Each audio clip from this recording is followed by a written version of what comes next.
नमस्कार। कृषि समाचारों के आज के अंक में आप सभी का स्वागत है। सबसे पहले नजर आज की खास खबरों पर।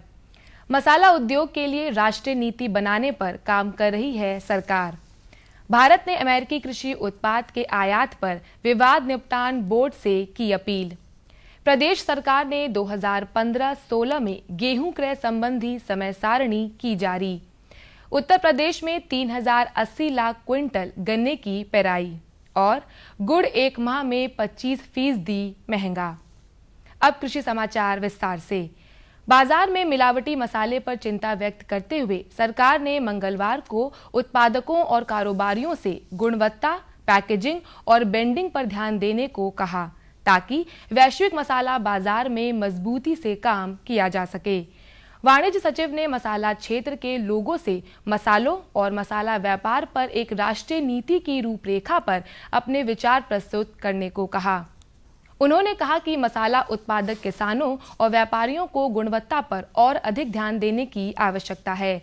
उन्होंने कहा, यह बहुत जरूरी हो गया है कि भारतीय निर्यातक सबसे अच्छा माल निर्यात करें। गुणवत्ता के मोर्चे पर ही वास्तविक प्रतिस्पर्धा है। रोज गुणवत्ता के नए नए मानक निर्धारित किए जा रहे हैं। यूरोपीय संघ में गुणवत्ता के अनेक मानक लागू किए जा रहे हैं। इसलिए ये बहुत जरूरी है कि कृषि जिन्सों के उत्पादन और प्रसंस्करण में संलग्न व्यक्तियों को विभिन्न बाजारों की गुणवत्ता मानकों के बारे में सजग किया जाए।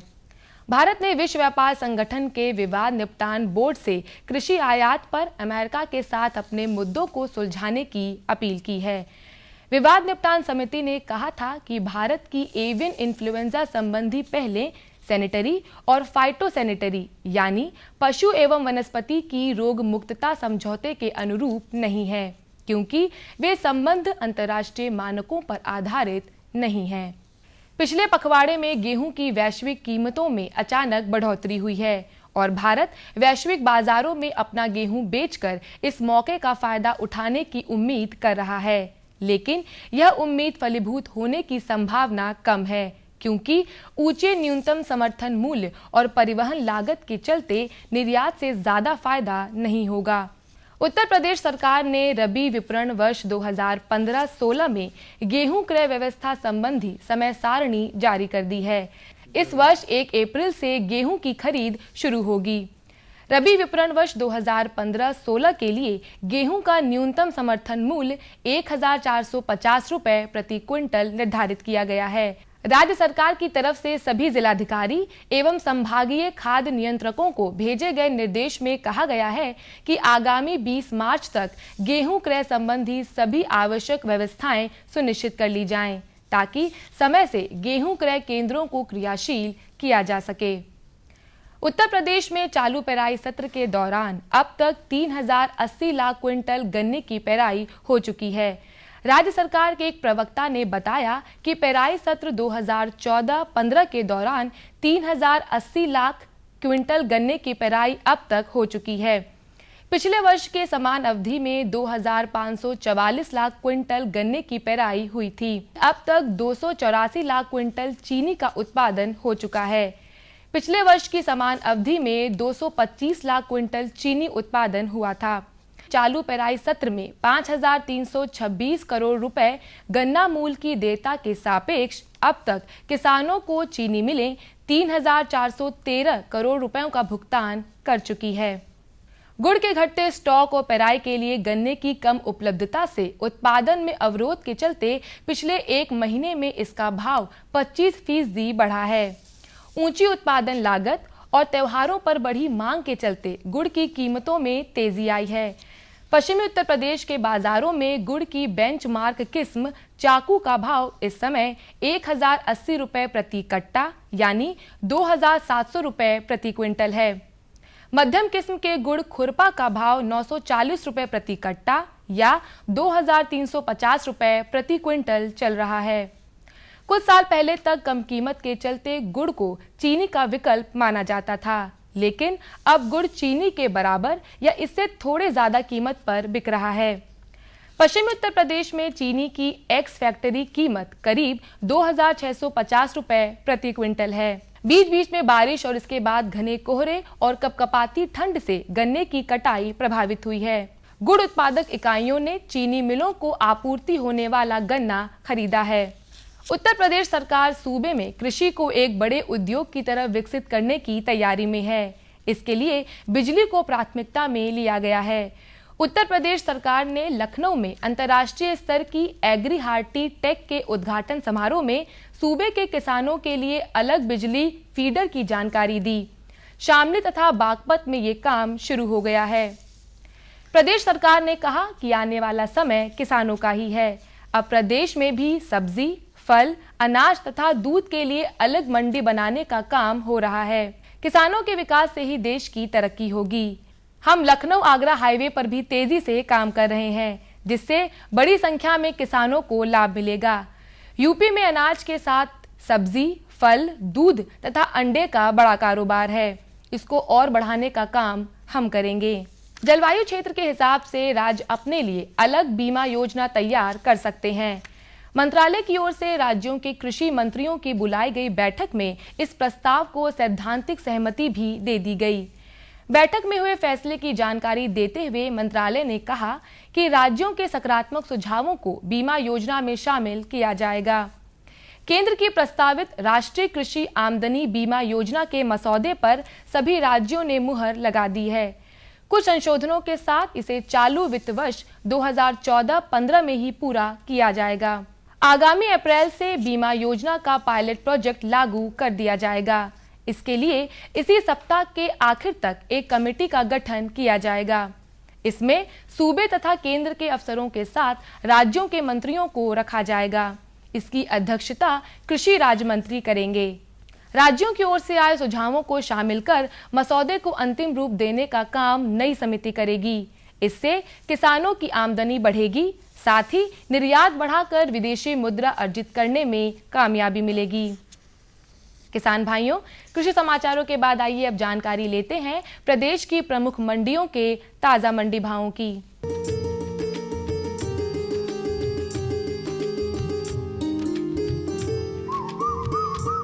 मंडी भावों में आज सबसे पहले बात करते हैं गेहूं के औसत भावों की। मेरठ की मंडी में 1680 रुपए, इलाहाबाद की मंडी में 1650 रुपए, कानपुर की मंडी में 1720 रुपए और लखनऊ की मंडी में 1560 रुपए प्रति क्विंटल रहा। बात अगर चावल के भावों की करें तो मेरठ की मंडी में 2140 रुपए, इलाहाबाद की मंडी में 1960 रुपए, कानपुर की मंडी में 2150 रुपए और लखनऊ की मंडी में 2000 रुपए प्रति क्विंटल रहा। सब्जियों में टमाटर की औसत कीमतों की बात करें तो मेरठ की मंडी में 1385 रुपए, इलाहाबाद की मंडी में 1050 रुपए, कानपुर की मंडी में 1150 रुपए और लखनऊ की मंडी में 1100 रुपए प्रति क्विंटल रहा। प्याज के भावों की बात करें तो मेरठ की मंडी में 1630 रुपए, इलाहाबाद की मंडी में 1610 रुपए, कानपुर की मंडी में 1700 रुपए और लखनऊ की मंडी में 1600 रुपए प्रति क्विंटल रहा। अब एक नजर आलू के औसत भावों पर। मेरठ की मंडी में 640 रुपए, इलाहाबाद की मंडी में 680 रुपए, कानपुर की मंडी में 600 रुपए और लखनऊ की मंडी में 675 रुपए प्रति क्विंटल रहा। मंडी भावों में अब नजर पपीते के औसत भावों पर। मेरठ की मंडी में 1870 रुपए, इलाहाबाद की मंडी में 1800 रुपए, कानपुर की मंडी में 2150 रुपए और लखनऊ की मंडी में 2000 रुपए प्रति क्विंटल रहा। तो ये थे आज के कृषि समाचार और मंडी भाव। अगले अंक में हम फिर आपके लिए लेकर आएंगे कृषि जगत से जुड़ी नई नई जानकारियां। तब तक के लिए हमें दीजिए अनुमति। नमस्कार। और बताओ। बस। अरे ये क्या भैया जी, बस इतनी सी रासायनिक खाद? किसानी छोड़ रहे हो क्या? किसानी नहीं, नादानी छोड़ रहे हैं। मिट्टी की जांच कराई है। अब तो लालाजी जितनी जरूरत है उतने ही उर्वरक खेत में डालेंगे। हाँ किसान भाई आज ही अपने जिले की नजदीकी भूमि परीक्षण प्रयोगशाला में मिट्टी की जांच जरूर करवाएं और मिट्टी में पोषक तत्व, नमी व पौधे के विकास को देखते हुए केवल जरूरत के अनुसार ही पोषक तत्व डालें। और हाँ, मिट्टी में गंधक, जस्ता, बोरोन जैसे सूक्ष्म पोषक तत्वों का पता लगाना भी न भूलें। उर्वरक और जैविक खाद के सही उपयोग से भूमि का उपजाऊपन बनाए रखें, उत्पादकता बढ़ाएं, खर्चा घटाएं और बहुमूल्य विदेशी मुद्रा बचाने में भी सहयोग दें। और हाँ, धीमी गति से नाइट्रोजन उपलब्ध कराने वाले उर्वरकों जैसे नीम लेपित यूरिया को प्राथमिकता दें और यूरिया का पत्तों पर छिड़काव करें। अरे वाह, तू तो सचमुच समझदार हो गया रे। अधिक जानकारी के लिए संपर्क करें जिला कृषि अधिकारी या किसान कॉल सेंटर।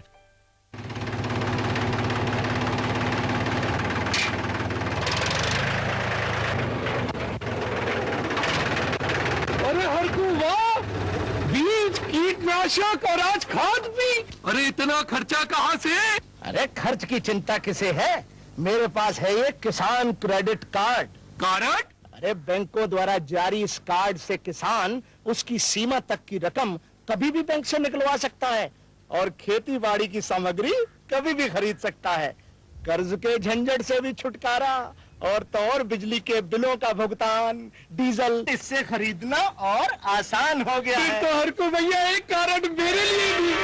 किसान क्रेडिट कार्ड के लिए नजदीकी बैंक से संपर्क करें और पाएं ढेर सारे लाभ। श्यामू भैया, सरकार कह रही है पूर्वी भारत में भी दूसरी हरित क्रांति आएगी। अरे ये तो पंजाब और हरियाणा में हुआ था, यहाँ तो अनाज की पैदावार अब भी कम है। सरकार की बातों में कुछ तो दम होगा, आखिर यहाँ बारिश 3 गुना होती है। चलो वैज्ञानिक का नंबर मिलाते हैं। अरे वाह, आ गए। नमस्ते सरपंच जी। हाँ भाई, उपजाऊ जमीन की कीमत को पहचानो, जरूरत है सिर्फ सही किस्म और तकनीक अपनाने की। पूर्वी भारत में सरकार कम गहरे नलकूप और बोरवेल के निर्माण के लिए सहायता दे रही है। लेकिन सरकार से और मिलेगा क्या? भरपूर मदद, जमीन की तैयारी से लेकर फसल की कटाई तक तकनीकी सलाह।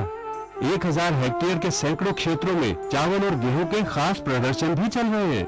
अरे वाह, फिर तो हमारे खेत भी लहला उठेंगे। क्या ये सपना सच होगा? हाँ जरूर, पूर्वी भारत अब हरित क्रांति का अग्रदूत होगा। आओ हम सब मिलकर कदम बढ़ाएं। खुशबू की फुहार में, स्वाद की बहार में, तरक्की की तानों में, खिलती मुस्कानों में, हरे भरे पौधों में, बड़े बड़े सौदों में, मधुर भिनभिनाहट में, खुशियों की आहट में, एनएचएम बागवानी मिशन, हमारी चाहत, आपकी मुस्कुराहट।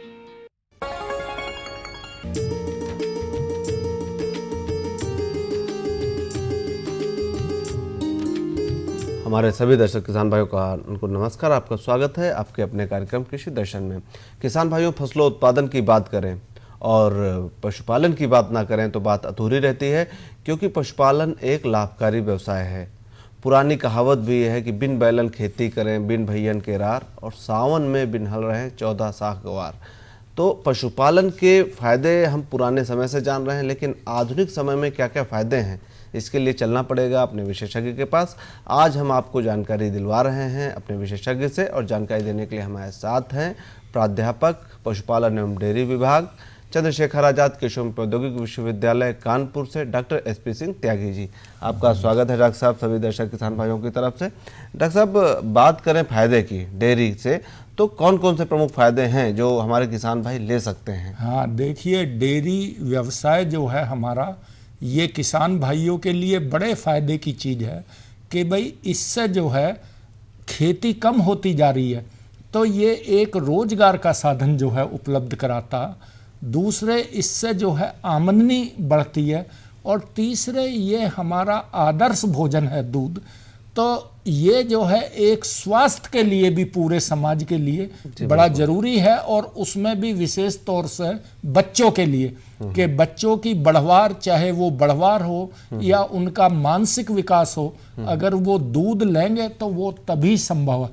तो जो हमारे भूमिहीन किसान हैं या जिनके पास में कम जमीन है, यदि वो डेयरी व्यवसाय करेंगे तो उन्हें जो है अधिक लाभ होगा। बिल्कुल। और संतुलित आहार कहा गया है दूध को। डॉक्टर साहब, दूध उत्पादन ही प्रमुख उद्देश्य होता है और आजकल नस्लों में भी सुधार हो रहा है। कौन कौन सी नस्लें हैं जिनका आप सुझाव देंगे किसान भाई अपनाएं? हाँ जी, देखिए वैसे तो डेयरी व्यवसाय जो है ये दो हिस्सों में हम कर सकते हैं। एक तो दुग्ध उत्पादन और एक दुग्ध से हम पदार्थ बना सकते हैं, जैसे दही है, पनीर है, क्रीम है, बटर है। लेकिन चूंकि किसान भाइयों और गांवों की हम बात करते हैं तो हम दुग्ध उत्पादन पे ही ध्यान देंगे। और इसमें अगर नस्ल की बात करें हम तो जो ये हमारी संकर नस्ल की गाय हैं, खास तौर से फ्रीजियन की, ये जो है अति उत्तम है इस काम के लिए। और चूंकि इनमें जो है कई विशेषताएं हैं कि जिस वजह से हम इन्हें पालेंगे तो हमारा दुग्ध उत्पादन जो है वो तेजी से बढ़ेगा और जो किसान भाई हैं उनको भी अधिक लाभ होगा। अच्छा, जो संकर नस्लें हैं उनका चुनाव करें किसान भाई। डॉक्टर साहब, कौन कौन सी प्रमुख बातें ऐसी हैं जिनको डेयरी व्यवसाय की स्थापना करते समय किसान भाई ध्यान में रखें? हाँ, देखिए अब हमें जो है, चूंकि हम जो है संकर नस्लों की बात कर रहे हैं, इनकी कई विशेषताएं हैं। मैं बता रहा था कि एक तो ये पहला बच्चा जो है 24 से 28 महीने में दे देती हैं। अच्छा। तो उससे क्या होता कि जो भैंस है जबकि हमारी वो 40 से 44 महीने में, तो वो दुगना टाइम जो है पहला बच्चा देने में ही लगाती है। समय की बचत, समय की बचत। दुग्ध उत्पादन आपका जब ही शुरू होगा जब जो है पहला बच्चा आ जाएगा। तो दूसरे जो है इनका दुग्ध उत्पादन जो है वो एक ब्यात में जो हम 300 दिन का मानते हैं वो 4 से 5,000 लीटर होता, जबकि अच्छी से अच्छी भैंस हमारी वो 2,000 से 2,500 लीटर दूध देती है। अच्छा। तीसरी बात है सूखा काल की, कि ये गाय जो हैं ये हमें फोर्सली जबरदस्ती जो है 2 महीने के लिए सूखी रखनी पड़ती हैं, जबकि जो हमारी भैंसें हैं वो ना चाहते हुए भी जो है 6 से 8 महीने का सूखा काल जो है कर देती हैं। अच्छा। तो ये 3 फायदे हैं। ये दूध की मशीन है और ये ही एक ऐसी हमारी मशीन है कि जो रोज जो है किसान के पैसे को दूना कर सकती है। अच्छा। जितना आप खर्च करोगे उसका दुगना जो है आपको शाम को जो है मिल जाएगा इन गायों। बिल्कुल। और डॉक्टर साहब, सबसे बड़ी बात है कि फसलोत्पादन के साथ खाली समय का उपयोग भी होता है। हाँ जी। तो डॉक्टर साहब, इसके साथ ही अगर हम अच्छा उत्पादन चाहें तो अच्छे आहार का भी प्रबंध करना पड़ेगा। हाँ। क्या आहार की व्यवस्था कैसे करें? देखिए, कोई किसान भाई ये सोचे कि इन गायों को मैं बिना हरे चारे के पाल लूंगा, सूखे भूसे पे और दाने पे ही, तो वो गलत फहमी हो जाएगी उसकी, उसमें नुकसान हो जाएगा। इनके लिए सबसे पहली ज़रूरत है कि कम से कम 20 से 25 किलो जो है हरा चारा वो वर्ष में रोजाना इनको मिलता रहे। तो हरे चारे का हमें जो है पूरे वर्ष इंतजाम करना। दूसरे, एक जैसे हमारे देसी पशु हैं, इनको हम दिन में 2 बार खिलाते हैं, सुबह और शाम। लेकिन इनमें हम इसी राशन को 4 भागों में बांट दें कि 6-6 घंटे के अंदर पे खिलाएंगे अगर हम, तो हमारा जो है 10% दूध इसी बात से बढ़ जाएगा बिना किसी खर्चे के। अच्छा। कि हमने उस राशन को बजाय 2 के 3-4 बार में कर दिया। हाँ। या 3 बार में कर दिया। दूध भी हम इनका जहां तक हो 3 बार निकालें दिन में बजाय 2 बार के। क्योंकि ये जो है पीक यील्ड में इतना दूध देती हैं कि वो जो है कई बार इनके थनों से ऐसे ही दूध जो है वो चूने लगता। तो ये दिक्कतें ना रहें तो हमें ये ध्यान रखना। और आहार जो है 2.5 लीटर प्रति दूध पे जो है 1 किलो जो है दाना देना होता है। 2.5 किलो दूध पर 1 किलो दाना देना। हाँ जी। और जब जो है जानवर के 3 महीने ब्याने के पहले वो एडवांस प्रेगनेंसी में है, गर्भावस्था में है, तो उसे 1.5 से 2 किलो हम अतिरिक्त दाना देते हैं कि जिससे बच्चे की बढ़वार जो है वो अच्छी तरह हो। बिल्कुल। डॉक्टर साहब, ये तो उत्पादन की बात हो गई। अगर उत्पादन में पशु नहीं है, स्वस्थ रखना है, तो कितना दाना कैसे निर्धारण करेंगे? अच्छा, देखिए, अगर जो है 2 महीने वो उसमें नहीं है तो तब भी उसे 1.5 से 2 किलो दाना हम देते रहेंगे, क्योंकि उस टाइम वो एडवांस प्रेगनेंसी में है। अच्छा। ये हमें ध्यान रखना। बिल्कुल। डॉक्टर साहब, दाना की बात आपने की, लेकिन दाना बाहर लेते हैं तो काफ़ी मूल्य अधिक होता है। अगर घर पर किसान भाई बनाए तो क्या कोई विधि है बनाने की? हाँ, ये जो किसान भाई हैं, ये संतुलित आहार का अभी हमारे यहाँ इस पूरे जो है उत्तरी भारत में इतना प्रचार प्रसार जो है नहीं हुआ, जबकि ये सबसे जरूरी है, क्योंकि हमारा लगभग 80% खर्चा जो है पशुओं में वो खिलाने पिलाने पे ही आता। जी। तो अगर किसान भाई दाना अच्छी तरह से बना लें तो कोई कारण नहीं कि उनके पशु जो है ज़्यादा से ज़्यादा दूध देंगे, समय से गाभिन होंगे और उनमें बीमारियां भी कम से कम आएंगी। जी। तो इसके लिए जो है क्या करना कि अगर किसान भाइयों को 1 क्विंटल दाना बनाना है इन संकर नस्ल के पशुओं के लिए, तो उसमें 20 से 25 किलो वो अनाज रखें। अनाज हमारा कोई भी हो सकता है, गेहूं, जौ, ज्वार, बाजरा, मक्का, जेई, कोई भी, और इसके 2-3 टुकड़े ही करने हैं बस दलिए की फॉर्म में। अच्छा। सरसों की खली जो है हमारी वो 30 से 35 किलो होनी चाहिए, जो चोकर है वो 40 से 45 किलो। और इन गायों के जो राशन में जो है खनिज मिश्रण जो है वो 3 से 4% रखते हैं, जबकि हम देसी गायों में 1 से 2% रखते हैं। अच्छा। क्योंकि इनकी दूध देने की क्षमता दूनी है और दूध में बहुत सारे जो है खनिज आते हैं, इस वजह से खनिज की मात्रा जो है बढ़ा देते हैं, क्योंकि इन गायों को कम से कम 100 से 120 ग्राम खनिज जो है इनको रोजाना दिए जाने चाहिए। तो हम ये राशन में ही मिला देते हैं। और 1 किलो नमक। तो इस तरह से हम 1 क्विंटल राशन बनाएंगे और इस राशन का जो है मैंने जैसे अभी बताया कि 2.5 लीटर दूध पे जो है 1 किलो हमें दाना देना होता है। जी। और जीवन निर्वाह के लिए और जो गाय बच्चा देने के लिए है तो उनके लिए अलग से 1 से 1.5 किलो दाना हमें। सब अच्छा प्रबंधन जो पशुपालक हमारे भाई हैं करेंगे, पशु भी स्वस्थ होंगे, उत्पादन भी अच्छा देंगे। हाँ। अगर हमारे किसान भाई इन जानकारियों का उपयोग करते हैं तो अपने डेयरी व्यवसाय को सुदृढ़ करेंगे और उसको और अधिक लाभकारी भी बना सकते हैं। आपने जानकारियां दी, आपको पुनः धन्यवाद।